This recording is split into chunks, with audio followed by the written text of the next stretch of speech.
The following program is a PodcastOne.com production. From Hollywood, California, by way of the Broken Skull Ranch, this is the Steve Austin Show. Give me a hell yeah. Hell yeah. Now, here's Steve Austin. All right, everybody, welcome to Steve Austin Show. I am coming to you from the Silver State. That's right. My last day out here at the Broken Skull Ranch 2.0 in Nevada. Getting ready to load up the Yukon XL and head back to the mean streets of Los Angeles. Man, once we get to the mean streets of Los Angeles, we're going to be there for a couple of days. Load up, fly down to San Antonio, Texas, rent us an RV, and drive the dogs down to see my family down there in Edna, Texas. Go down there and hang out with my buddy that I bought my 74 Z28 and do some podcasts, shoot the breeze, and visit and celebrate Christmas. I cannot believe that Christmas is already upon us. But I digress. Let me talk about one more thing. If you downloaded this show on Tuesday, on Wednesday, yours truly, Steve Austin, Stone Cold Steve Austin, the Texas Rattlesnake, whoever you call me, whatever I am, Steve Austin turns 55 years old on December 18th. It's my birthday. My wife's birthday is the day after mine on December 19th. And then we celebrate our anniversary on December 21st. And then we have Christmas. We get it all covered in just a couple of days. God damn. Double nickel, 55. I'm happy as fuck to be 55 years old. Son of a bitch, I didn't think I was going to make it this long. Now that I lasted this long, hopefully I can get me another 20, 30 years out of it. We'll see what happens. 55 years old, still running strong. Out there blazing the trails of my side-by-sides and my four-wheelers and my pickup trucks, hunting, fishing, hanging out with my wife, my dogs. Happy as a damn lark. Things have been good. I am thankful to have made it this long and look forward to many more. To any of you out there who have sent me emails or tweets or messages on Instagram, thank you very, very much. It's been a blast being Stone Cold Steve Austin all these years. It's been a blast hosting my show on the USA Network. I thank you so much for your support on the Broken Skull Sessions on the WWE Network, supporting Broken Skull IPA. That beer is going to be probably across 6 or 8 more states in 2020. I'm so proud of that beer and everybody at El Segundo Brewing Company. I'm so happy to still be involved and to continue my relationship with Kawasaki Motorsports.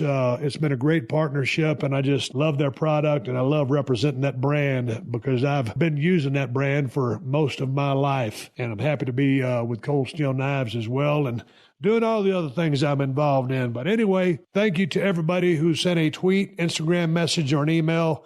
I'm happy to be 55, and I look forward to many, many more. Hey, man, today's podcast is a cool one. I was going to talk about the TLC pay-per-view, but I didn't get a chance to watch all of it, and football was going on. I had a million things going on down here in Nevada. Just got off a hell of a damn hunt with my brother Mitch over there in Nevada Hunting Services. And I called up my old buddy, Army Ranger Jim Erwin, the Kraken. Come over here and shoot the breeze with me and talk a little bit about life and the things that we're both interested in. So hopefully you enjoy today's podcast. I certainly enjoyed talking with Jim Erwin, and he's a class act and a badass dude. And if the crap ever goes down, Jim is a guy you want on your side.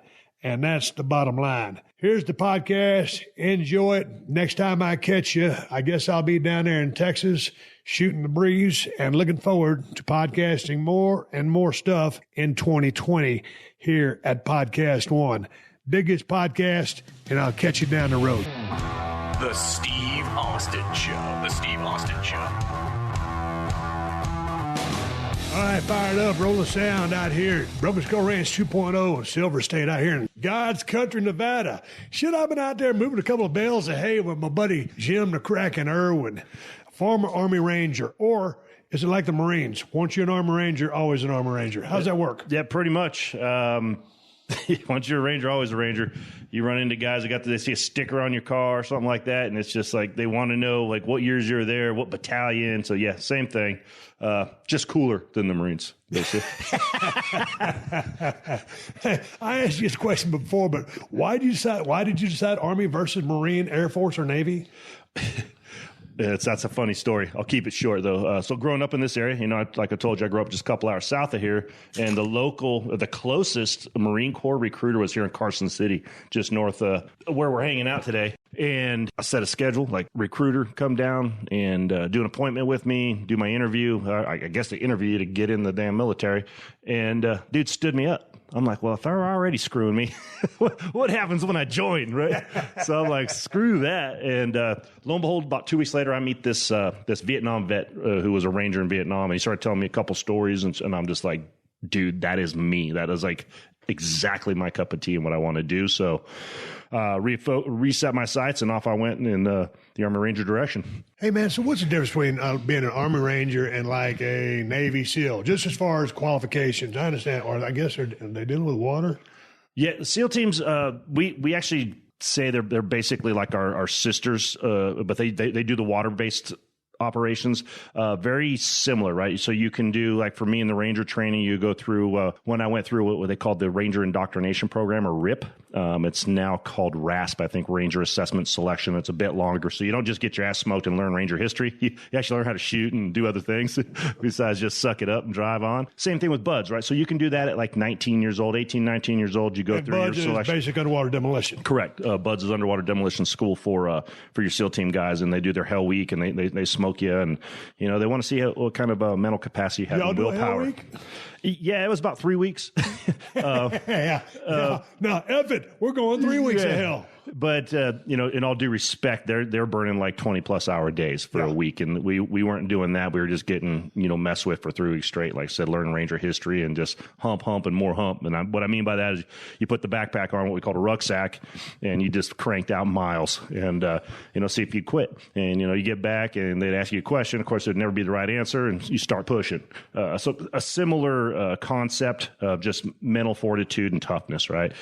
So they're a water-based unit, but the same tier levels. So they're the same type of asset, but based on the Navy side instead of the Army side. So good dudes. I like to mess with them. I'm glad they do it, because I could think of nothing worse than like, hey, I want you to go hump up this mountain, but before you do it, I'm going to throw water all over you and throw some sand in your crotch. Now go. Go ahead, Navy. That's all you, bro. As far as qualifications, are they jumping out of stuff? Are they jumping out of helicopters, airplanes, stuff like that? They are. How many jumps you got in you? Shoot, I'd say between 300 and 500, if I had to guess. Right in there. Helicopters and airplanes? A little mix, if you will. Dude, how is that? Because, my wife bought me a Groupon to go, take a ride, because I want to learn how to fly an airplane. Yeah, but I figured, man, I'm so damn stupid out here on the ground. Last thing I need to do is get turned around up in the air and get lost, because you ain't going to get stuck up there. You're going to run out of gas. You're going to come down. And so anyway, I never took that flight. And then one of my buddies went and jumped out of they did a tandem jump, I had someone on the back. And he said, man, I said, how was it? He goes, oh, it was thrilling. It was such an adrenaline rush. And I like, man, the last thing I'm going to do is just jump out of a perfectly good airplane with a pillow on my back. You're right. When we was growing up in South Texas, me and my brothers used to get pillow sacks. It goes over a pillow, and we jump off the roof of the house. It's probably 12-foot drop. Yeah, and God dang, them things didn't slow us down. Not a bit. So when you magnify it, you go up a couple 10,000, 20,000, whatever the jumping distance is. I guarantee, Jim, you're a big bad son of a gun, and I know you had a penchant for you was the fighter there back here on your base. But I guarantee you and 10 of your best buddies couldn't get me out of that goddamn airplane. Oh, come on. I bet we could. I bet we could. Did you dig it? Are you a thrill seeker or what? Growing up, I seeked adventure. I think I did. It wasn't one of those things that it had to be death defying. Right. But I definitely was, I guess you could say, addicted to adrenaline, whether it was playing football, baseball, competition, growing up skiing. I would like the steepest stuff, and hopefully I could find a jump down on the way, something we could just launch off. But yeah, I like the adrenaline, but I'm also one of those guys I don't want to look back in life and be like, you know what, man, I wish I would have tried that, right? I've done the scuba diving thing, not my jam. I have confirmed that I'm not a water guy. I grew up in the mountains, man. Yeah, I'm a mountain dude. Like, put me in the hills, put me in the mountains, top of a peak, snow, I'm good. I'm just not a huge fan of water. I do it, and I had to do it in the military because that was part of my selection process. You have to be able to do that stuff. And I've trained in the Arctic. I've trained in the mountains and deserts, the oceans, and oceans are still my least favorite. Like, you're in the food chain, man. Like, you are in the food chain. One of the things I appreciate about skydiving is unless pterodactyls come back, you're never in the food chain. But I'm always one of those guys, if I got some kind of illness or if I'm hurting or whatever, I'll get on the damn computer and I'll go worst case scenario. Right. So, same thing with the damn jump out of an airplane. I'm thinking worst case scenario, I'm going to be the guy that gets the pack that the dude didn't pack the parachute right. And then... Yeah, I'm just opposite, man. I do not think about worst case scenario. I plan for it, but I don't dwell on it. And that was a part of, being in the military and the special operations communities. You plan for it, but you plan to be able to be prepared for that situation and come out ahead. Okay, tell me about that, because I talked to a couple of Marines and guys that were SEALs, and I read a few books. And those guys, like, when they're talking about essential gear, they'll always say, hey, 4 is 2, 2 is 1, and 1 can be none. Meaning if something malfunctions or you lose it, you no longer have it. Right. So you need to make sure you have what you need and maybe one more. And it's running correctly. So, okay, you jump out of a airplane, parachute, ripcord don't work. What are you doing? You're going for your reserve, which is damn near the same size as the one you just had. So we always have a backup on that. So if you're conscious, and you're still breathing, you're working through those emergency procedures to get that extra extra parachute off your back. Meaning deploy it, right? You want to get it out that rig quick, so that you get some canopy above you and finish your mission. I've been close. I've been right there at the moment of truth to pull it, and for some reason, the way I brought my head down to look at what to pull next, cleared enough air off my back that it opened up my chute correctly. So fortunate on that. I've had some pretty shitty landings coming in hot. What's the worst thing you ever landed on? A Humvee. Bigger than shit, man. Middle of the night, 2 a.m. in the morning. So it's a funny story if we got time. Yeah, we got time. Here I am. I'm 11 plus years in. I've got maybe 3 weeks left in the military, and I'm still out skydiving and rucking and running with my boys. I should have been an admin, just trying to get out of the military, what they call ETS, right? And going to my medical stuff and basically shamming, getting over it. 3 weeks out, I'm still jumping, running, gunning, like a dumbass. I shouldn't have been doing that. And I was pretty good, Halo jump master, how to low opening. So free fall, military free fall was my jam the last 2 years in the military. And I ran a free fall platoon with another fellow. Hold on, explain free fall. Free fall skydiving, military skydiving. So you have static line, right? Which is your basic airborne stuff. You're connected to the plane. Yeah. You jump out, it pulls it for you. And usually 1,500 feet and under, average between 8 and 1,200, depending on what you're doing. So I'm that guy, though, right? I got the absolute minimum number of static line jumps because those sucked. They hurt when you hit with a bunch of shit on you and a rucksack and an M60 machine gun or a sniper rifle. And you hit like a bag of ass and roll over, cry about it for a minute and get up and go do your mission. So I'm I want to the fast train to skydiving, right? Because I can control my landings. For the most part, unless you just totally mess it up, which I've done. So I got into the skydiving side, which is kind of hard to get into, right? It's one of those coveted positions, but as a ranger, sniper, Delta Force guy, once upon a time as well, you're going to those schools because you need to be able to have that capability for means of insertion, right? You can't be lacking. Short, they did offer me scuba school. I'm like, pass, hard pass. Keep me in the truck. I'll do the mobility or skydive in. So my worst jump was about 3 weeks out from getting out of the military, and we're doing a 2:30 in the morning jump, and we're opening about 15,000 feet. We're up there, and it's dark as dark, right? You're jumping in a black burlap sack. It's dark out. And we put these cellular sticks, or chem lights as we call them, on each other. One color's for the back, one color's for the front. So if you see that color, if you're looking at the top or bottom of somebody. And we put what we call a wind arrow on the ground. So as a jump master, I'm looking for that wind arrow and a certain offset. So when we jump, I'm doing the math for all the winds and everything and how much we're going to move in the air to get to that spot. Well, somewhere from the time we exit the aircraft, 15 seconds before I hit, was somebody decided to park a Humvee right next to the wind arrow. And on that Humvee, they had this big antenna, and they taped a damn chem light to the top of the antenna. Well, it looked like the tip of the arrow to me from altitude in pitch black. I'm just focused on that. So about 25, 30 feet up, I start to see like the silhouette of the damn Humvee, and I'm just like, whoa, I flare as hard as I can. I throw my legs to the side, and the top 2 inches of that hood, I thought tore my ass off because I hit like sideways. Yeah. My ass hit that thing, flipped me over the hood. Well, you know, they got the metal brush guards on the front too, right? Oh, yeah. My shins both hit that because I'm like sideways. Like, you know, I was inverted. No, I was sideways trying to get up over the hood. My ass cheeks hit the freaking top of the hood. Shins hit that, flipped me over the hood. I jump up screaming like, who the fuck, like, you know, beep, beep, you know, who's effing Humvee is this? And then this pain started shooting through my butt. I like grabbed my ass walking around. I thought I ripped my ass cheeks off. They were good. And about 30 seconds later, my shins kicked in. And I'm just like, at the point almost throwing up, right? That nauseous feeling. And that's the only time I looked at my buddy. I'm like, Larry, I think I need to go to the hospital. Like, I think I broke my shins. Still packed up all my gear, cussing whoever's Humvee it was. It wasn't even our units. I have no idea to this day whose freaking Humvee it was. Did you break both your shins? Nope. Blown away.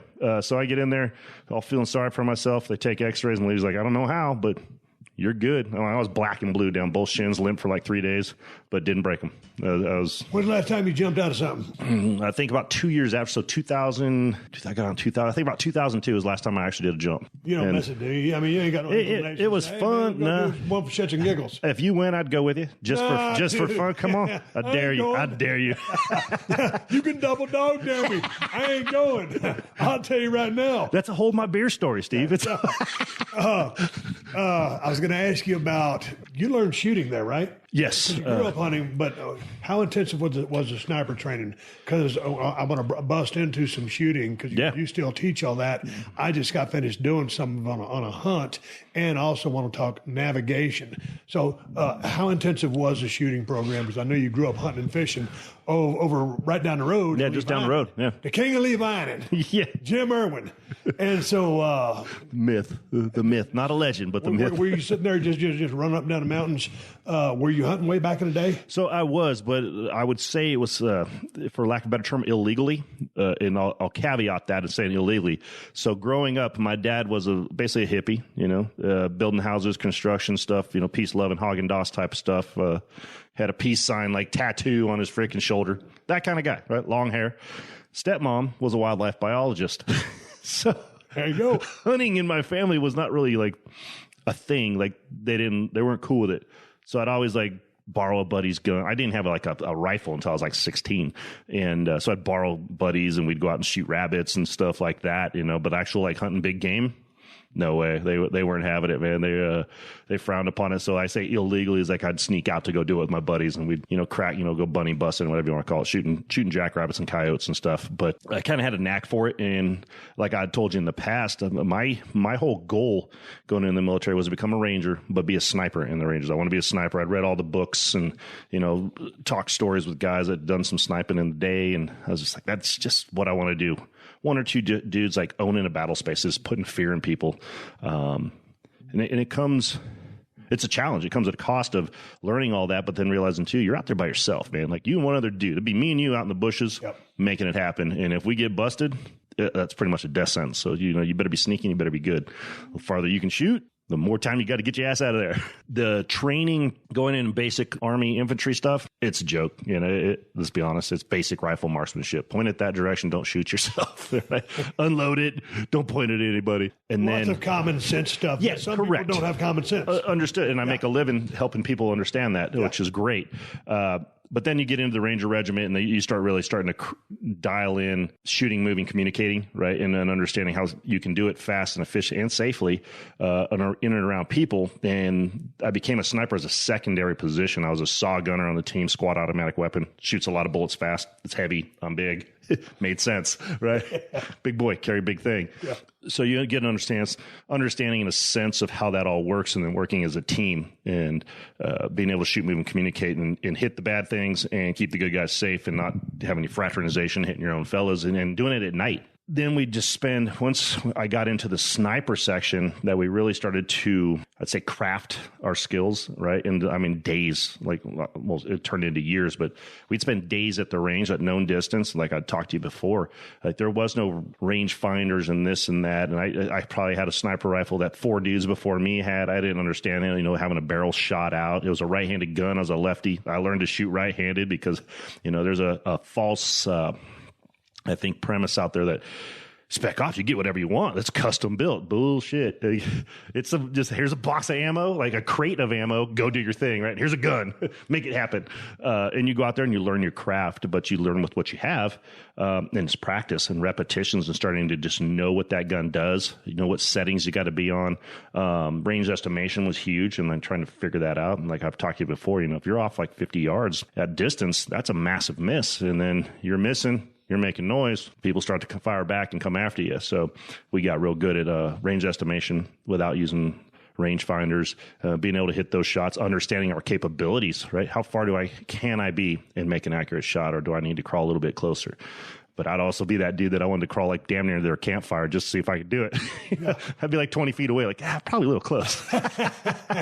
I'll just hit him with the end of the barrel. Yeah, just save ammo to come in. What caliber and what optics were y'all using back in the day? Because this wasn't back in the Stone Ages, but it was early 90s. Ago. Yeah. Okay, so early 90s. Early 90s. What was the caliber? What was the scope? So we were using 308s. It was the M24 sniper rifle, 24. I think it was a 24 or 26 inch gun. I believe it's 24-inch bull barrel crowned with 308, right? And I thought that was the end-all, be-all. A little trivia for you is in the last 5 to 10 years, I'd say 5 to 7 years, we have come further in ballistics than we have in the last 50. They have really crack the code on bullet flight, bullet travel, understanding mathematically what's going on and being able to reverse engineer shots.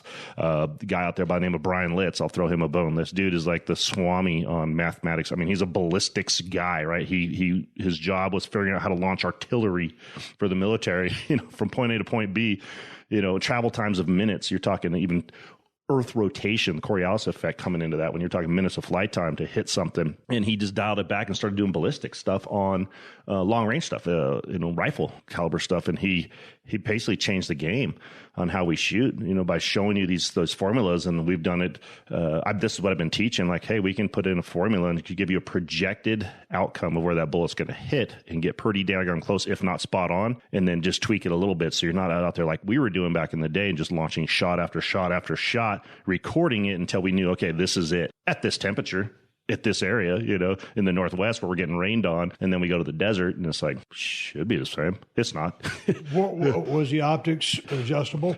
They weren't. So we had a Leupold fixed power. It was a 10X, so 10 power Leupold fixed power. And the reason it was a fixed power is because the reticle we had inside of it was what they called a mil dot reticle. And we literally used that reticle to estimate range with and guess, the best guess, professional guess we could make with that reticle. So that set power gave us the ability to use that without adjusting it. I say adjusting, but we weren't camming in or magnifying because we didn't have the capability. And some of the later scopes, when you start looking at those, they, hey, you can use this reticle, this and that. but you could cam in from like say 3 to 9 or 5 to 20 power. But depending on which focal plane was on, if that crosshair in that range estimation piece got bigger or littler, you were off. Like it has to remain constant. So you had to put it on a specific power setting, which most people didn't. But back in the day, wasn't Carlos Hathcock shooting a 30-06 with power? Yeah. Well, what was that scope? What's that brand of scope that they were using? Nerdle. That's it. Yeah, and I was talking to this guy. I did a class this weekend, right, for a long range class for a guy going out on bighorn hunt, and we were talking about that. I said, "Now let's look what we just did today." And I took you from 100 to basically a mile, and he didn't quite hit the mile one, but he got 1,000 yards with a 6.5 Creedmoor, and his son got it 7mm mag. He was hitting 1,000, but just did not have the optics to shoot the mile. Right. And I said, think about this. Let's go back 60-something years, 70 years to guys like Carlos Hathcock and some of these other snipers that were doing this shit naturally. Like 50 cal with like iron sights at 2,000 yards and this and that. I said, it's incredible. They're just natural. That they didn't have range estimation, gadgets and all these tools that help us be better and more lethal today. And they were devastating back in the day. And it just makes you scratch your head. If you're out there with your, what's the guy called? Is your teammate? Yeah. If you're shooting and you have your spotter. Yeah, spotter and shooter. Yeah. Okay. So, I mean, obviously, I'm assuming you'd like to be the shooter. Yeah. You always want to be the guy on the gun. But talk to me about calling the wind and the job of that spotter. In all honesty, that usually your spotter is the more experienced dude, because he's got the most time on the gun. He's got the most time looking at the environmentals and what's going on out there to help you place that shot. The guy pulling the trigger is basically doing what the spotter says.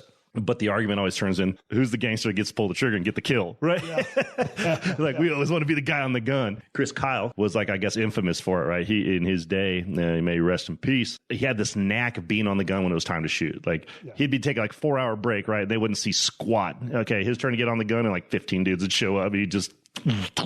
it's like he just had it. But yeah, it could turn into a little bit of an argument, like who's going to get the gun first. Well, if technology's flown by all these years, I remember I never was a fan of the 308 back in the day, and I owned my ranch in South Texas. I built an AR-10. Mm-hmm. Obviously, that's a 308. The AR-15 is a 223, right? Correct. So anyway, I started really liking the way that thing performed. And, it wasn't a sexy round for me back in the day. And then all of a sudden I said, hey, I love this thing. So I have 3 or 4. Yeah, we went out and shot them. 308. So I love them.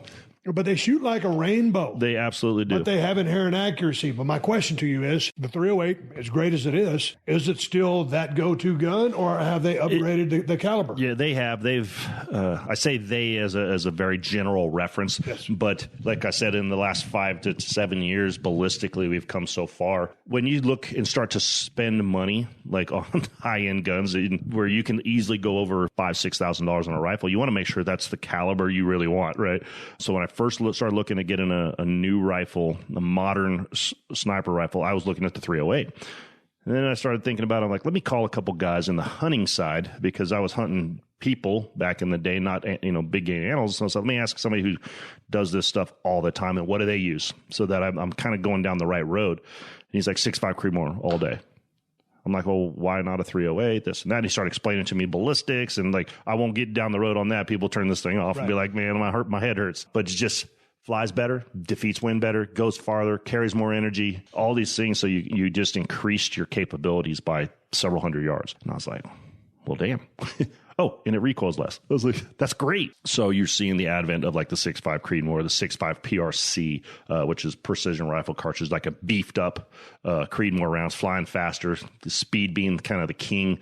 If I can get it there quicker, less time for wind and other things, environmentals to mess with it. 300 Norma, like my wife likes to shoot, that big ass hog leg.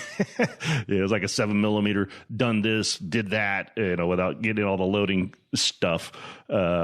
To make it go faster, farther, with less resistance in the air.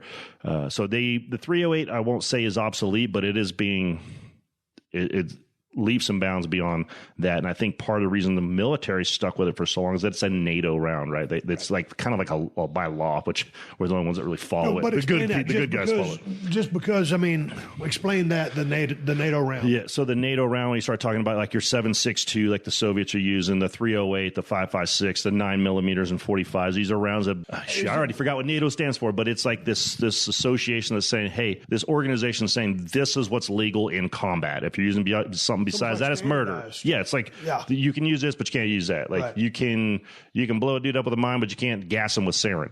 It's that would be inhumane. It's weird. Yeah, right. There's laws to warfare, but certain things apply, certain things don't. It's been modernized, I guess you could say. I know I've got some buddies that still keep in touch with me in the community, and they're using 300 Win Mags or 338 Lapuas now, and they're using some other stuff that I'm not super familiar with, so I won't even talk about it. But they are increasing their lethality based on equipment, and then learning how to weaponize math big time.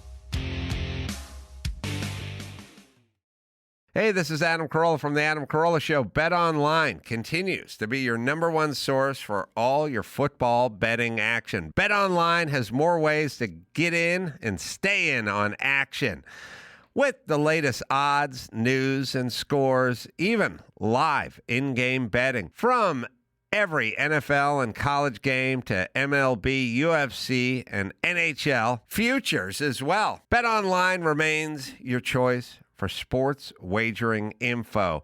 Head to the website today and take advantage of their industry-leading VIP program with level-up bonuses and weekly cash boosts. In between games, head over to BetOnline's casino with all the top Vegas-style games, including poker and live casino.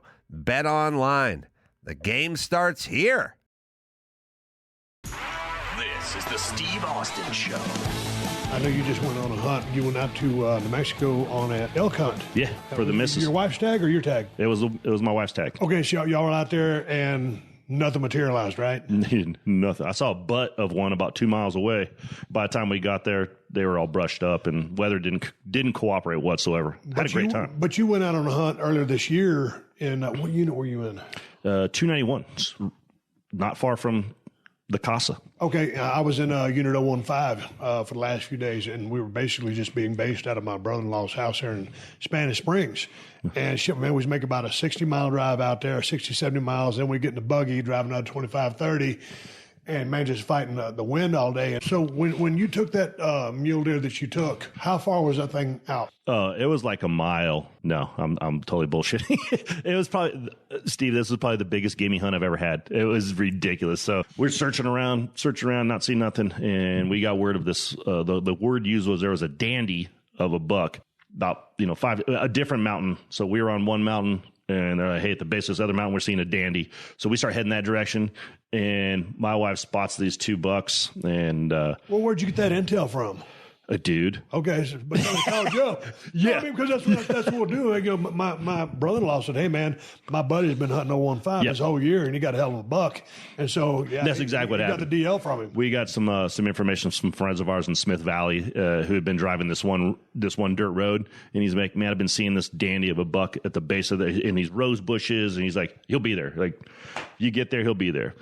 We never made it, because I ended up seeing this other one. My wife spotted this little forky, and we're in two buggies, right? So she's in the front one with our friend Larry. I'm in the back one with my buddy Mike.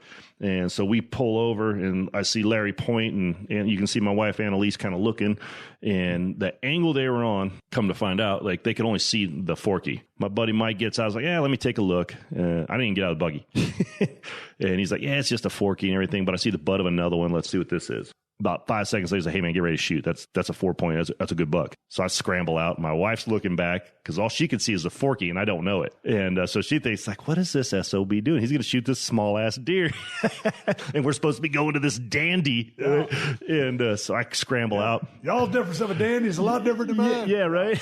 Meat's meat. So I scramble out, and I'm looking, and this thing, we're less than 100 yards. It's like 90-something yards. It's sub 100. I'm looking at it. I'm looking at the ground. I'm looking back at it, and I'm like, I can even get on the ground. I can get prone, right? We call prone, laying down, about the most stable position you're going to get, right? I'm like, it don't get easier than this. Yeah. Like, with the rifles I got and the skill set, it's like, I might as well just go run it over with the buggy, because that'd be more of a challenge. Yeah. So I laid down, dialed it in, and I got my gun suppressed. So as soon as I shoot, my wife hears the slap, and that little forky jumps up like it had been hit. My wife's like, what the hell? Like, why would you shoot that? And I'm like, Mike said it was a shooter, but she didn't realize I shot the 4-point, not that forky. And it jumped up, and then she sees the 4-point run about 40 yards and lay down. So she's freaking out, thinking I shot this little thing. But it was just a fortunate hunt, right? I had limited time. We were coming up, I think, was it Thanksgiving? Yeah, begin part of November. My buddies only really had that weekend. We were on our way to that dandy, but this guy presented himself, and I'm like, I cannot pass this up. And you and I've had this talk, man. Damn right. You don't pass up what you shoot on the last day on the first day. Yeah. And that was him. And he broadsided for me. Never knew we were there. Yeah. And as soon as that bullet hit him, he was dead before he knew it. We drove the side by side up there, corded it, loaded it up. It was the biggest gimme hunt, but absolutely blessed and fortunate to be able to harvest, because that was the first tag I pulled in Nevada in 5 years. Yeah. God dang, man. I drew a guide tag, and my brother-in-law is a guide. So, man, I'm doing good, and we're hunting Unit 015. My question before I get on with my story is, in your scope, you shoot a different system than I do. Now, I know you represent Leopold, And what is the name of your scope? The one I've been running currently is the Leupold Mark V. So the Mark series is kind of like their mil spec or their militarized one, more ruggedized, and I am tough on my gear. Not to say those gold rings don't hold up, man. They both run lifetime warranties, but your VX series are your gold rings and whatnot, and then your Mark series are your more militarized, ruggedized with the black ring on it, if you will. More sexy, more special, right? No. But just a very robust scope with a lot of information in the scope that you can use to be accurate. Man, I went through your damn scope down at the shooting range, and that, man, it's different because I'm used to just one crosshair. Yep. Then several years ago, when Leopold introduced the monochronic reticle, which you and me, set the we went out on, and checked out last year. That's what I'm using. But my question to you is, if you were to make a long shot, let's just say a 500-yard shot, because I don't think it's out of the question. What are you doing as far as wind? Because there were some very unforgiving conditions on my last hunt, and I was shooting uphill, and I'll get to that in a minute. But you're basically have been a spotter, you've been a sniper. You see this animal. What are you doing about wind if you have a hell of a crosswind? Yeah, because you definitely got to factor it. It's never something I've ever factored in. Yeah, and you have to. I've been lucky. Yeah, wind is the almighty equalizer. So we in the old days, gravity affects everything. You, me, bullets, everything. But nowadays we can mathematically neutralize gravity, right? We know how high to throw it to defeat gravity to make it hit where we want at that distance, right? So it's basically a non-factor. Wind, 100% a factor all the time, whether it's a little bit or a lot. You must factor it. In the moment you pull the trigger, she'll change. It'll change on you. It was doing it to me all day yesterday. It could be catastrophic or it could be advantageous. Sometimes you flinch and the wind pushes it right back in for you.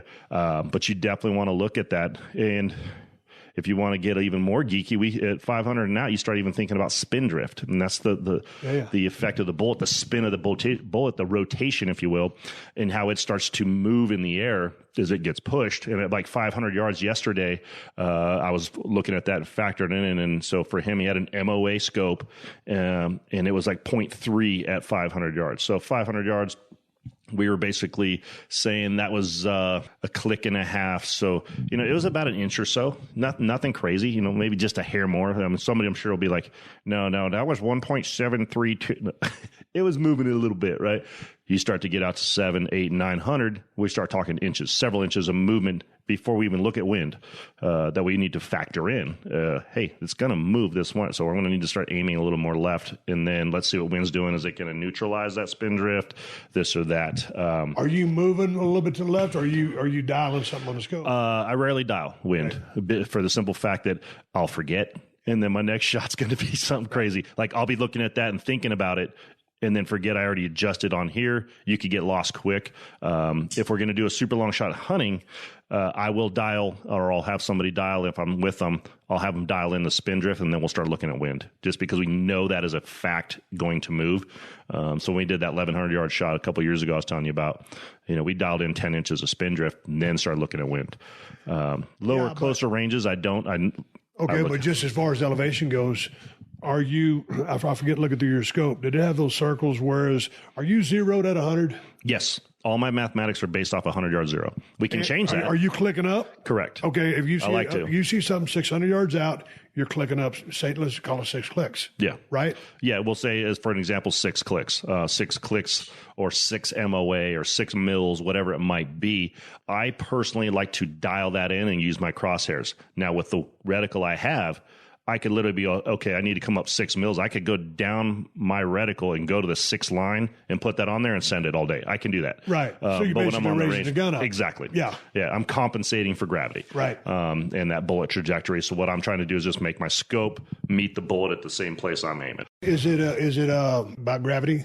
You're compensating for gravity. Yeah, compensating for gravity. But also a lack of or diminishing inertia? The energy of the bullet flight. Yeah, speed of the bullet. That's what we start talking about, that speed is king thing. Yeah. If I can launch a bullet at 3,000 feet a second, at 700-800 yards, it might only be at like 1,700-1,800 feet a second. We're not losing a ton, but as it further gets, it starts to drop off faster. So you look at a slower moving bullet, you got to figure it out. There's a whole equation we do, and muzzle velocity is one of the factors in there, right? Man, yeah, but I was fixing to go out the other day, and last time I was here in Nevada, you and I were going to go shooting, and the shooting range was just it was like it circus, was booked dude. up. Like there was There wasn't one space out there to shoot. And I get nervous when there's that many people throwing bullets. Dude, I was looking in the paper looking for obituaries and stuff. Like somebody got shot at the range that day. I guarantee it, because there was so many people. And I need to get back to L.A. But then when I come back, I've only got a day. Shot. I've only got a day to get my gun dialed in. So sure enough, man, I load up. I knew you was going to be working, so I didn't give you a call. Went down there, had all my stuff, had this damn lawn chair out there. When I show up with these purple, green, and yellow lawn chairs, I'm a junk. Fashion statement. Dude, you talk the about range fashion redneck. statement. Now I show up with this damn lawn chair, all my ferny pads. I got a couple of little lead bags and stuff like that. But most of those guys out there running some kind of custom chair, some kind of lead sled to hold a gun. And I'm like, man, I bring a moving pad. I ain't going to have that when I'm out there hunting. Now, it's cool to have that to dial something in. Yeah. I just like to shoot, on a real good rest and, do as best I can. Well, there's something to be said for that, Steve, because think about this. I try to explain it this way. People will look at that and they'll feel like, you won't have that in the bush. But, okay. Why would I set myself up for failure, right? If my zero is the foundation of everything I do, don't I want that to be as absolute as possible? So why not set yourself up for success at the range? I don't care if it's the purple, green, and blue chair or in prone, bags, whatever it is, so as factually your zero is your zero and your data is good. Right. Because you're only going to add the variables once you hit the bush. I want that to be absolute. So there's no... The people that say that just don't know, man. They're just being ignorant. So, man, I go down there, and sure enough, I get to the gate, and it says law enforcement training today, public, you can come in. I'm like, oh, man, I'm getting skunked. And I said, I got to get this gun dialed in. So I go out to the BLM out there in the Pine Nuts. And I go out there and I find a good backstop. And a lot of people shoot skeet out there. Yep. You see all the orange remains and everything. But, man, when you're talking about a high caliber rifle, that's a whole different ball game. And I'm shooting a 300 Win Mag.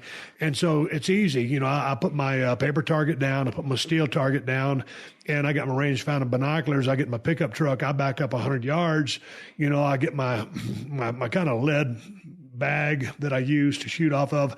I put it on my windowsill and on my driver's side rearview mirror. And, man, I'm pretty solid. That's and then I get one of my ferny pads to stick it up underneath my right arm. And, dude, you're talking about rednecking, and I'm locked in. And I shoot, and I'm dead on 2 inches high at 100 yards. Okay, that's fine. You got a 200-yard zero on your gun. Yeah, 200-yard zero. And so I backed off. When you start backing up out there, you've been out there, sand pit, elevation is not the same. So all of a sudden you back up, you can't see your targets anymore. And then all of a sudden you see, somebody's walking their dog, motorcycle, or someone's out there walking their dog. And I get in my pickup truck, I gather up all my stuff, put all my shit in the back of the pickup truck. I said, let me go down this road where there ain't nobody. And as soon as I get over there, there's some dude in the truck. I don't know what he's doing, but he's in a truck. So I don't want to know what he's doing. I don't know. He might be walking his dog. But, I said, he might be doing something else, too. Yeah. So point being, when you're trying to just, on public land, find a safe place to shoot a high caliber even weapon, just getting a couple hundred yards can be safe. tough. Yeah. So I said, F it, I'll go back to the house. Maybe everybody get through shooting at the shooting range, and I'll go back and get it dialed in. And that's what happened. Dead on at 200. Then I put my 300 steel out there, dead on at 300. And that's when I give you a call. And I said, hey, man, I think from then on it was 400, 500, 600. I think we might have went out to 650 or 7 on that bottom. I think 650 was the bottom of that bottom point. Trident point. And so I called you and you said, hey, man, I can come over, and you were going to do some kind of math for me. Yeah, I was going to do What were you going to do? Because remember, we went down to the store. I was shooting 160 grain bullets, and they were out of those, so I was shooting a heavier grain bullet, 180. We needed to plug that into the math. Zero was. So what were you going to do for me? So there's a bunch of different apps out there, right, that you can put in the mathematics, whether it's like your height over bore, muzzle velocities, your bullet weight, bullet length. So we take all these factors and we dump it into this formula, and it'll spit out what I call a projected shooting solution, right? It's going to spit out the data. A lot of times it is spot on. Like yesterday, we were off, I think at the end of the day, at the farthest one, we were off like a minute and a half. So we got projected. What does a minute and a half mean to the guys on the podcast? So let's say at 1,000 yards, 1 minute is 10 inches at 1,000 yards. 1 minute at 100 is 1 inch. So it factors at the distance you're at, right? So if you're talking about a minute and a half at 1,000 yards, like 15 inches off. But if you've already done the math prior to, that gets you pretty darn close, right? At least you're able to find the dang bullet and be like, all right, we can make a correction. So we go from projected shooting solution to factual.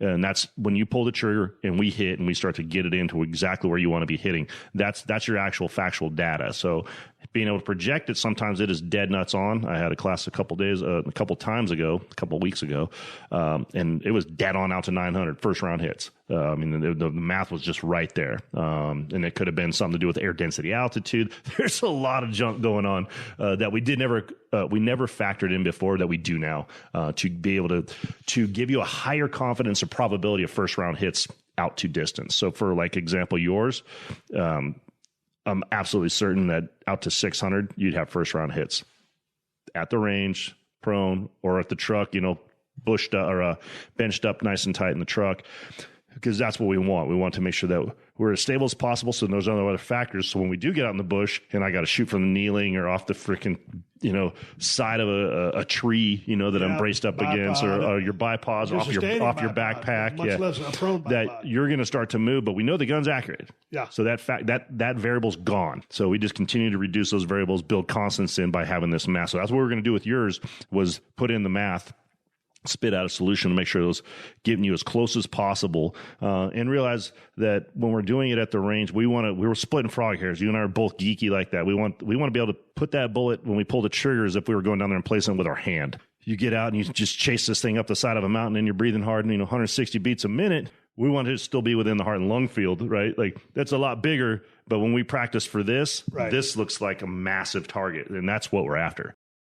This November, action is free on Pluto TV. Go on the run with Jack Reacher. Every suspect was a trained killer. Then buckle up for Drive, World War Z. Every human being we save is one less to fight. And Charlie's Angels. Damn, I hate to fly. Launch into sci-fi adventure with The Fifth Element and laugh through the mayhem in Tropic Thunder. What is going on here? All the thrills, all for free. Pluto TV. Stream now. Pay never. I was home with my brother-in-law, and he knows the state of Nevada like the back of his hand. You met him. And he's been doing this for over 40 years. Man, he's not trained up on, the kind of shooting that you do. But as far as knowing where he's at and just knowing each unit in Nevada, it's uncanny. So we go out there in 015 and we're basing out of his house. We drive, 60, 70 miles out to get off the trailer off the buggy and then get out there. And we're riding around, dude, all day long in that cold ass wind. Up on top there? You get up on top. So small. And that wind starts blowing and god dang, it's just miserable. And that first year I killed that deer right there at 175. That's a good ass mule deer. And I was on the first or second day. That deer was in rut and he stayed there. It was a $164, $184. It was a gimme. Yeah. And I just said, hey, man, this mule deer hunting's easy. Next year, I passed on a 150 and didn't see anything after that and got smoked. And that was a landowner tag, which I spent $4 bills on. That's a lot of money. Landowner tags aren't cheap to come back empty. That's hurt my feelings. And I said, you don't pass up anything out here, man. I've been hunting South Texas a long time. And South Texas is shooting. I wouldn't qualify that as hunting unless you're hunting free range and you're not over bait. Out here, this is a real deal. Yeah, you're going to work for it. And we rode around for a day and a half, and we didn't see one single animal. We saw a couple donkeys. We saw some horses. We saw a bunch of antelope, and they were beautiful. Yeah. But that's not what we're looking for. That's not what you're looking for. And you get out there, and sometimes, guys using that big glass, and he'll bust out his Swarovski, put it on a bipod, on his tripod, and get down in his chair, and then just start glassing. And when they started doing that a couple of years ago, I asked them, I said, man, what are you guys doing? Well, we're looking for a horn, we're looking for an ear, we're looking for an ass. They got that white ass. You're just looking for something that sticks out of that sagebrush. Boy, that sagebrush is a son of a gun. They'll disappear in a heartbeat. It blows me away. You got to study it. And we didn't have any good light because it's really overcast. So we had bad light on top of everything. Right. And so he's got a real good pair of binoculars that kind of got a little tint to them, and it really makes that game pop. I'm running a pair of Leicas, both 10-power binoculars. Right. So, dude, when you're looking a couple miles out with 10-power binoculars, that's a pull. That's here's a stretch. the thing, being from South Texas and being a little ADD, man. At first, I'm kind of scanning dude, you can't scan. You've got to study. Stay there for a couple minutes, just looking at everything, dissect it, and then move a little piece, dissect it. Everything. Now, that second day, that's when I was like, okay, I'm in the zone, and I'm studying each friggin' every under sagebrush, looking for is that a stick or is it a horn? And it ain't there. And so it was so frustrating because my brother-in-law says, man, I've never gone 2 days and not seen a deer. Maybe not a buck, but a deer. And so finally, we come across 8 does towards the end of the second day. And seeing those 8 does was like that hope spot in a wrestling match, the heels beating the baby face down and just beating him up. Finally, that baby face makes a little comeback on him. That's the hope spot. So seeing those does was like reinvigorating because we were like, Kristen had sent us this thing from NDOW, Nevada Department of Wildlife. Hey, man, Unit 015 is down from the boom period of the 80s, down, 60, 70% down from that. Finding a mature buck is going to be very hard. Here's some of the areas. Don't you put that on me, Kristen. I'm like, I don't need those numbers. The odds are already stacked against us.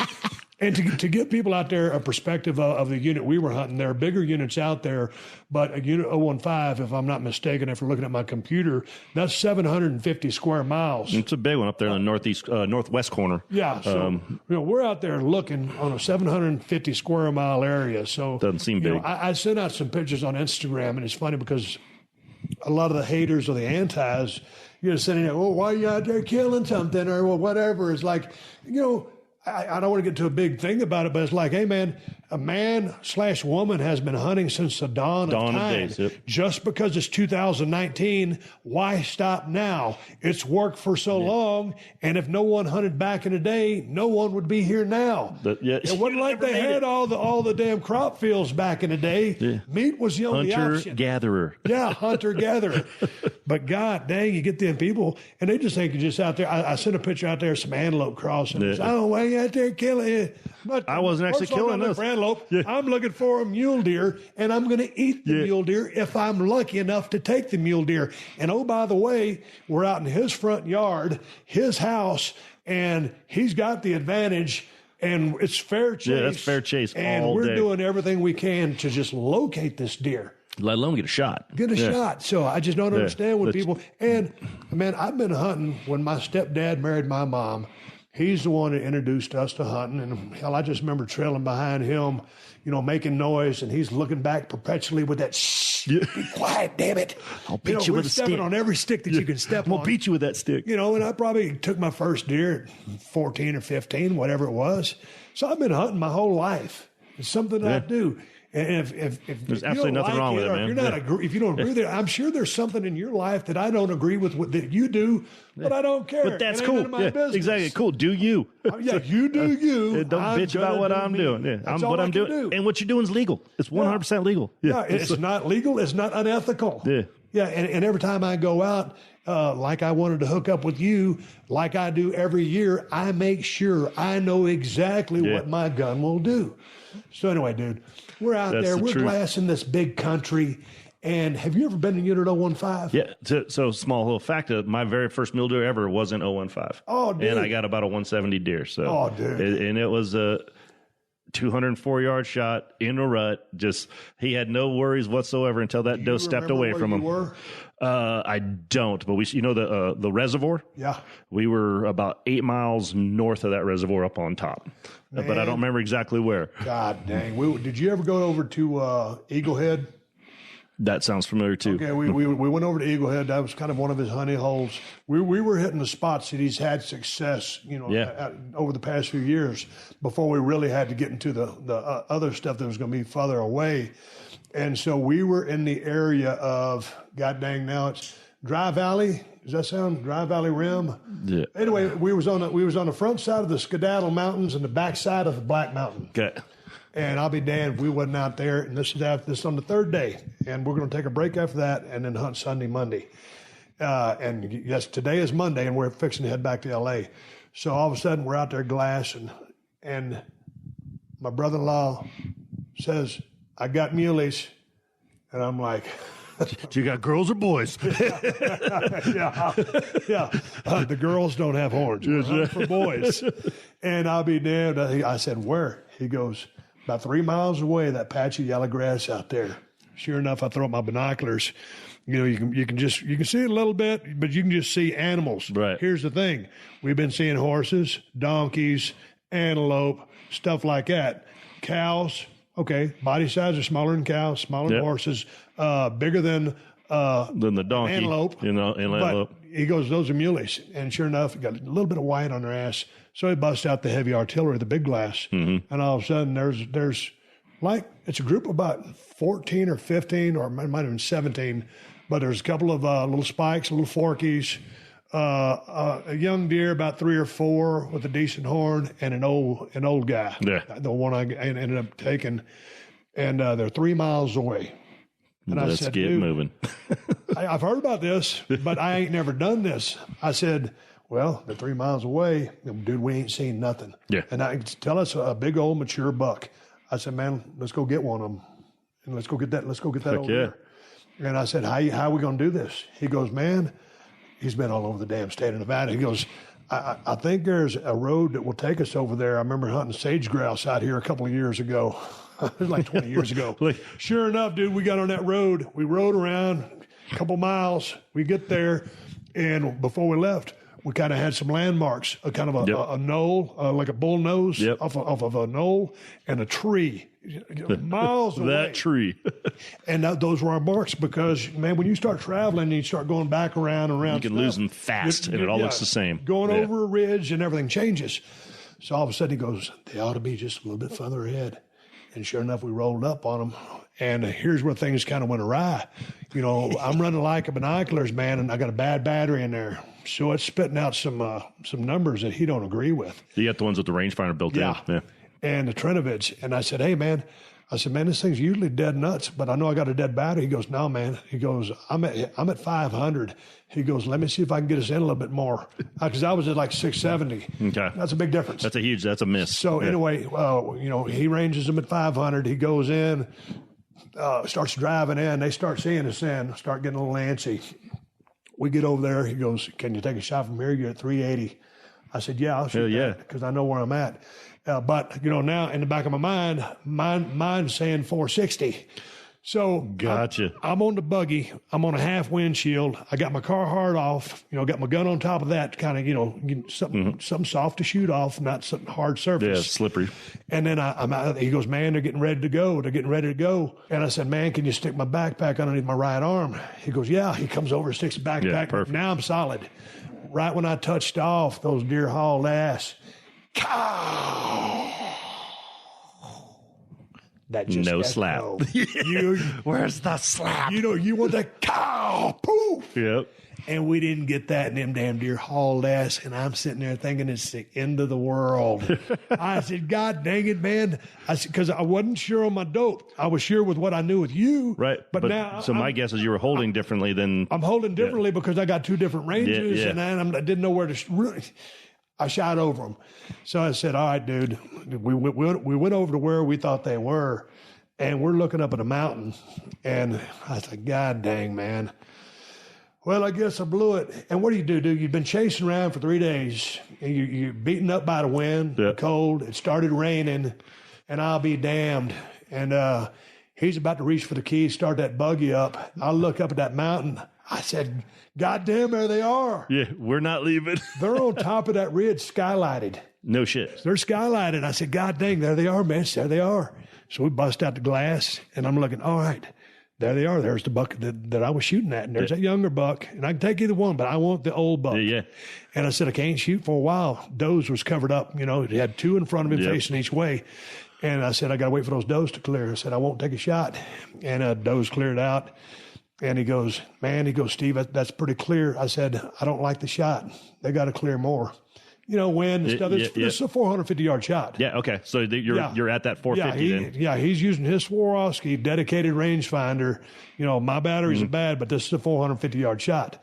So, dude, I go down 4 crosshairs, hold up just a little hair. bit. Dude, first round, touched off.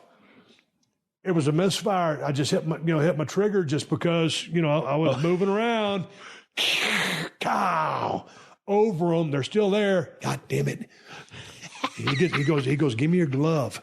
I'd take my right hand glove off, and he put it underneath my stock. Okay. On the back. I was shooting off the back of his dog box on a buggy. Yeah, gotcha. So now I got a good rest. I'm standing, legs spread, really solid. And right when I touched that second round, that's when they left. Cow! Boom! Nice. Oh, it's a good feeling, man. I spun him. And so I said, goddamn, he's down. Or, he turned and went out of sight. Yeah. Rest of the deer ran off. And I said, shit, there ain't no road up there. I said, what's the next step? Because it's the first time I've been in a situation. Yeah. That first deer we drove up on 2 years ago. Yeah. So now all of a sudden, there ain't no road up there. It goes, okay, you walk up the face of the mountain. I'll go back around the other side and see if there's a road up there. Man, dude, I'm at sea level in Texas and in Cali. You're a better part of 7,000 plus up there. No. I don't think we was at 7,000. You weren't high enough? Probably about what we are here, about 4 or 5. Yeah. Okay, so you weren't at the top. We were on top. Gotcha. We were on bottom. And so I start walking up that mountain. I'm like, dude, my fucking heart's beating, my chest. I'm wheezing. I'm like, God dang, I got to get up to the top of the mountain to find this deer. And I'm lucky because I took the shot at 12:15, so we got a lot of light. Yeah. But the weather's coming in. Ain't that funny, though? 12:15. My last 2 buck hunts, 1 o'clock in the afternoon, 2 o'clock in the afternoon. So I'm still skeptical on this get up at 4 in the morning thing. Well, the only reason we just get up at 4 in the morning was to get. You got to haul out. You got to get all the way out there. Get out there, because by the time you get out there, get off your trailer, and get out there, then it's absolutely. So anyway, we get up there, and I'm looking around, dude, and that sagebrush up there, it's 1.5 feet, 2 feet tall. Okay, if a deer's going to be laying on the side, in theory, and it's racks on the side, you can't see that. You see it till you're on it. Yeah. And you're like looking for a needle in a haystack. And I went to the point at which, I thought they were standing, looking at, South Texas, looking for some blood or something. Yeah. And nothing. My brother-in-law comes walking up there. He goes, man, that you hit that deer, but it's we need to find it. Yeah. And we need to finish it. And he goes, you glass all this and walk down the side of this ridge, and I'll go get the buggy and come back and help you out. He goes back down that buggy, and he goes, you know what? This is why he's so smart. This is why he's good at what he does. He goes, there's no way that deer's too smart. He didn't leave there. And so I think what that deer did, when I got up there and started stomping around, I think I jumped him. And so I'm way down there doing what he told me to do, and I hear someone yell behind me. And you got to understand, it's a 750 square mile unit, and there ain't nobody else out there. It's not hunting like in South Texas. You might hear your neighbor, see some way by and ask for help. Dude, you're there, and if you fuck up, if you panic, it could be if you wreck something, if you do something stupid, you're on your own. It's gonna be a while. So I yell some more, hey! I turned around. It's my brother-in-law back on that mountain giving me the wave. Okay, if he's giving me the wave, there's got to be something up there, right? He ain't telling me to walk back up this fucking mountain so he can pull a rib on me. Just for cardio. Yeah. So, man, I humped back up that mountain, and I said, what's up? He goes, I found him. I said, where is he? He goes, he's 500 miles away in a pile of sagebrush. And I said, are you ribbing me? He goes, no. He goes, we got to go finish this. 500 miles. 500 yards. Okay. 500 yards. Sorry. 500 yards. So we get back up there, and he goes, okay, he's 50 yards away. He goes, look right through that tea leaf or whatever, some kind of wild plant out there. I said, I ain't seeing nothing. Those mule ears or whatever. Yeah. I ain't seeing nothing. He goes, you don't see his antlers up there? I said, no. He goes, okay, take 2 steps forward. He's completely white. He's a really old buck. When you see him, he's going to jump. You need to finish him. Yeah. And sure enough, dude, I took 2 steps, and boy, I dialed my scope down to 4.5. Yeah. So I got wide angle view. That, yeah. So all of a sudden, I took 2 steps forward. There he is, guns off, safety, wham, finished the deal. That old buck was so smart, so savvy, so tough. He completely earned my respect. I didn't know, being new to mule deer, he took that first shot. I made a good shot on him at the angle and the way when he left at 450 yards with wind, and to connect like that. But dude, when I was walking down there searching that brush, you feel like a pile of shit because amen, dude. You got an animal in harm's way, but the deal ain't done. And I don't like that's not me. You got to find that deer. I did the same thing in Texas. You got to seal the deal because you got to be responsible out there. Absolutely. And so anyway, we finished the deal, and that he had one side busted up, but that was the most fun hunt I've ever been on in my life. And that deer, you see that big 175 right there? That's a cool deer, but that deer that I just took is my favorite deer that I've ever taken. And that's how it all ended up. The challenge of it, the experience of it, the savviness of the animal, like all that stuff really plays into just like we talked about why I did a lot of things I did. It's to see if I could do it, the challenge of it, and the experience, right?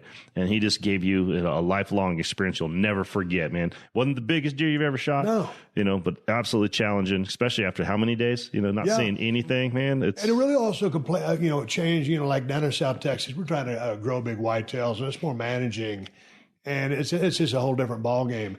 This one really perspective, like you said, when you were going for that dandy buck, but you came across a buck that you couldn't pass up. You don't know if that dandy is not a gimme. It's not 100%. It's not a layup. It's not a guarantee. Nope. And so if you see something, I like shooting those old deer. Yeah. Just because I don't want to shoot a young deer. I like the old deer. Well, those young ones are going to keep the herd along. Yeah. And those old deer, a lot of times are like you said, man, they're savvy, man. They're smart. They're old for a reason. Dude, he'd avoided hunters for so many years and then had positioned himself over in that sagebrush. That sagebrush was about 6 foot tall. Yeah. Over there. And they absolutely disappeared. Spun around facing us.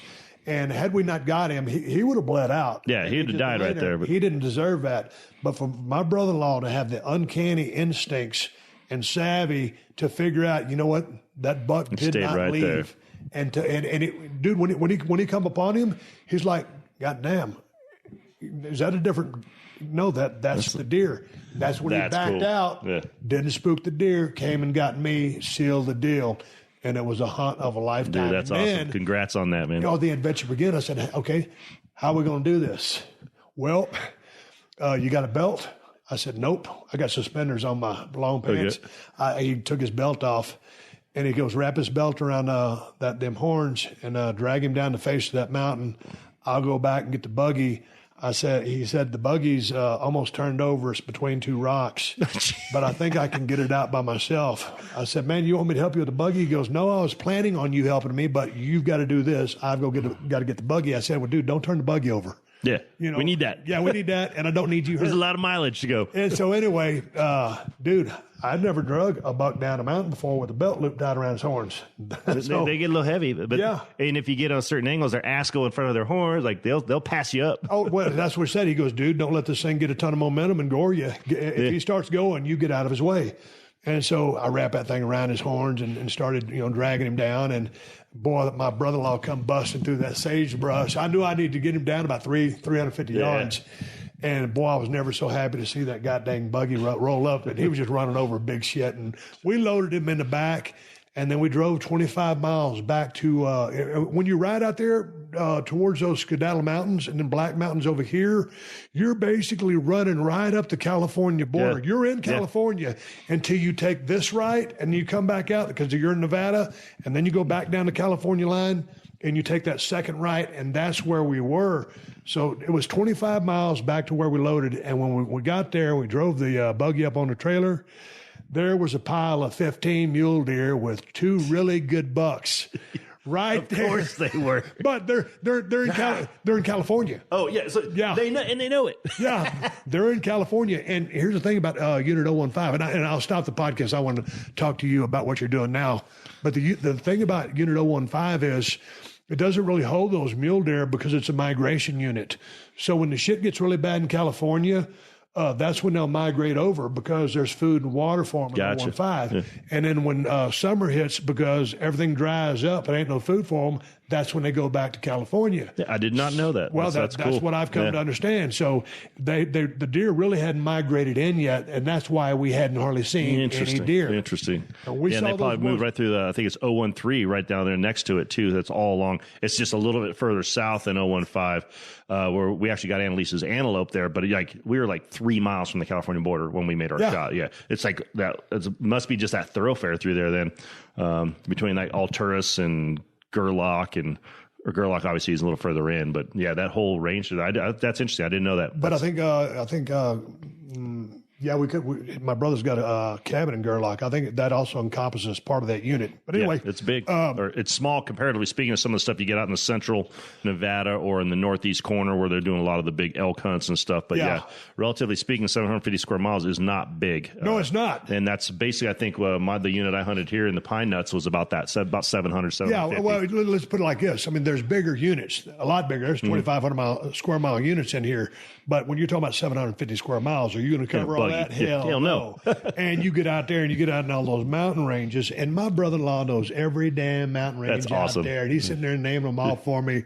And I'm still trying to remember all of them. But I'm still figuring out if I'm looking north or south right now. Well, and that's like you told me. I think you told me all the mountain systems run north and south. North-south, most all of them. Yeah. You'll get some of the rubies will start to curve, but in general, and definitely the Sierra Nevada, you're going to run that north and south. That helped me out a whole lot because those units I figured out, last 2 years out in 034, I'd kind of getting turned around. And this year, after really paying attention, just from being out in the mountains a lot more than I have been, I'm starting to get acclimated. Like I tell everybody down in South Texas brush country, I know in, out, this, that, whatever, I'm good. But now I'm finally starting to get just a little bit more at home, just being out there in those mountain ranges and being able to identify stuff, because there ain't a more lonely, suck-ass feeling in the world when you get out there and you get lost. You don't get lost because I'm guessing in doing Ranger training, Army training, what did they teach y'all as far as navigation? There was actually a lot of land navigation, and it turned out that was something I was actually pretty good at. I just had a knack for it. So for example, you get out there and you do land nav, we call it land nav courses. They'll set out points, with a number or a letter and a number, and you got to move from this point to that point, and it's middle of the night, and you're using a compass, and you can't see anything, and then you got to move around water. So you're using all these different techniques to get to that point. And you got to pass this stuff, right? It's important, especially when the mission in my day was raids, ambushes, airfield seizures. So you'd get dropped off miles away, on this side of the hills, and you got to move through them in the middle of the night to get to where you're going to do your hit. You better find it, right? Yeah, right. You better find it, yeah. And then when I went to Delta Selection, not the entire thing, but the majority of Delta Selection is land navigation by yourself. Like, wow. You could be there with me, but it's on you. You and I can't collaborate on this movement, right? And it's miles and this and that and up over a mountain, back this way, and it's a month. Delta Selection was a month of that land navigation. There's some other stuff into it I won't get into, but the premise is I was pretty damn good at that stuff and cracking the code on how to move through that terrain efficiently and keep my bearing. The last one I did, was 40 miles in the middle of the night. It took me 15 and a half hours to do it, which I was like 3 hours faster than the next dude. But it was 40 freaking miles through the mountains with a rucksack on your back, 60 pounds on your back. I went through 13 map sheets.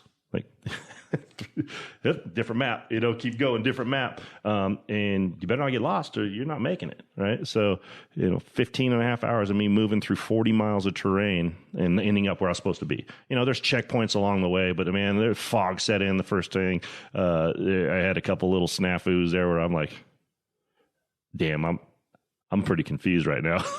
Which way is which? Because I'm just socked in. The mountain laurel's this tall, and I'm like, I know there's a road this way, and I'm like crawling over mountain laurels. It took me a while, but I'm like, I will find this point, and I know where I'm at, right? So that's another one of those things, right? But dude, when you get out there, and that's why when you get out there, like you said, you had a couple of your buddies and Annalise with you, and a couple of buggies, but you got some backup. Yeah. You're one of those guys that ain't gonna get in a problem anyway. But, dude, me out there by myself, I told my wife, I said, I'm real happy hunting with Mitch because, I don't need to be out there, by myself with all the things that you could encounter at this stage of my life. But, I'm fixing to start studying navigation because I just consider it an imperative skill that you need out there because sometimes just when I'm riding my buggies, Yeah, I'm using this one marker behind me, which I'm speaking of, but all of a sudden you get a couple of ridges over. You can't see that marker anymore. It's like, hey, that theory just went out the wind. Yeah. So that's one thing that I'm going to bring myself up to speed on. But, even when I'm just riding buggies out there, a lot of my buddies will say, dude, you got to ride by yourself. Yeah, that's a thing, man. Yeah, you roll it over, freaking blow a tire, like something, man. Transmission, or knock an A-arm off, or anything can happen. Yeah, it's rough country out here. It shouldn't prevent you from doing it by yourself, but there's something to be said for having a partner, especially the hunting side, man. I could think about that. Like, I don't know many people anymore that literally hunt alone, and for a couple reasons. One, that meat gets heavy. We're getting older. Yep. If there is something that if there is an incident or an accident or something, you have somebody that there to collaborate with and say, hey, either you stay here and I'll go get help, or hey, where the hell are we? Help me pick the side of this buggy up. Something else to help that situation. So I don't recall last time I've hunted alone, simply for the fact that I want to share the experience with somebody, and it is a safety thing. At some point, it becomes a safety thing to have help with you. Yeah, and as a wrap up, I want you to tell folks where they can find you and about your shooting classes and everything that you're involved in. I've shared a story out of my life talking about hunting.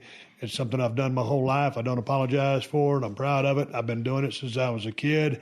Man and women have been hunting since the dawn of time. Why stop now? If you don't like it, if you didn't like the story, maybe you turned it off, but I don't need you to send me an email or jump on my Instagram account and send me a bunch of hate, because there is a thing called delete button. Yeah, you do you. I'm doing me. I'm just sharing a story of one of the best times I've ever had in my life.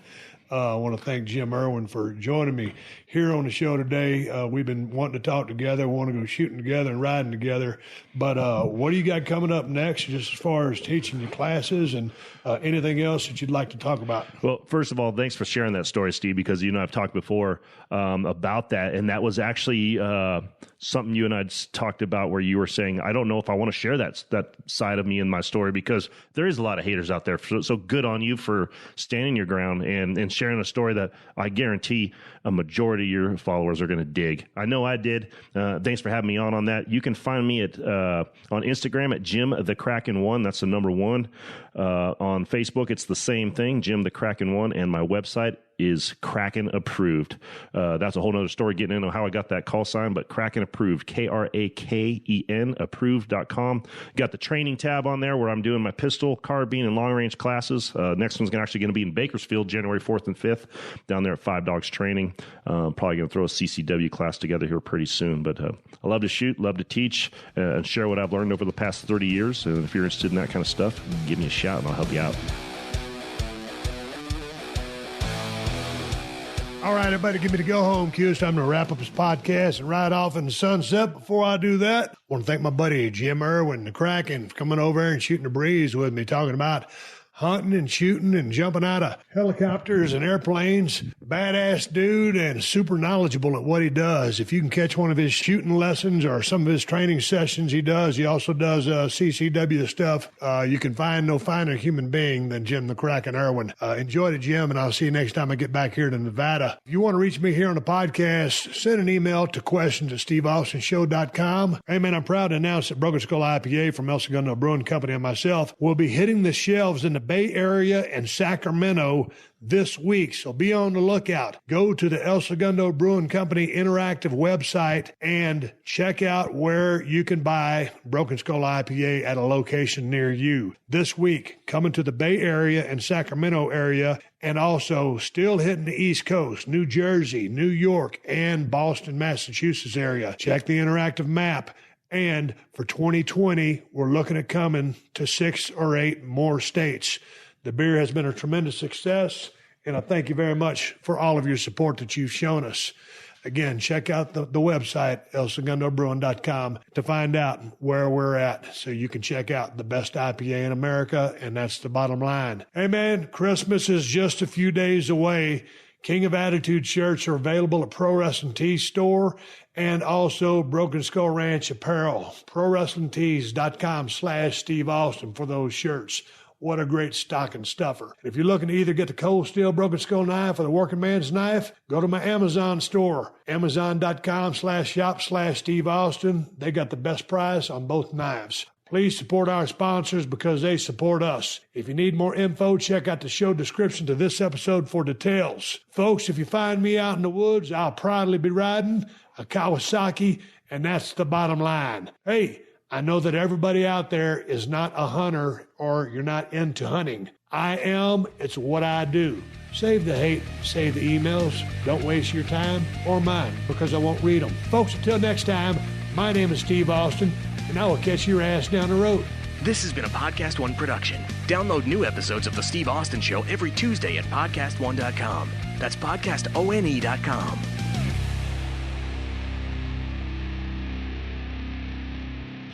This November, action is free on Pluto TV. Go on the run with Jack Reacher. Every suspect was a train killer. Then buckle up for Drive, World War Z, Every human being we save is one less fight. and Charlie's Angels. Damn, I hate to fly. Launch into sci-fi adventure with The Fifth Element and laugh through the mayhem in Tropic Thunder. What is going on here? All the thrills, all for free. Pluto TV. Stream now, pay never.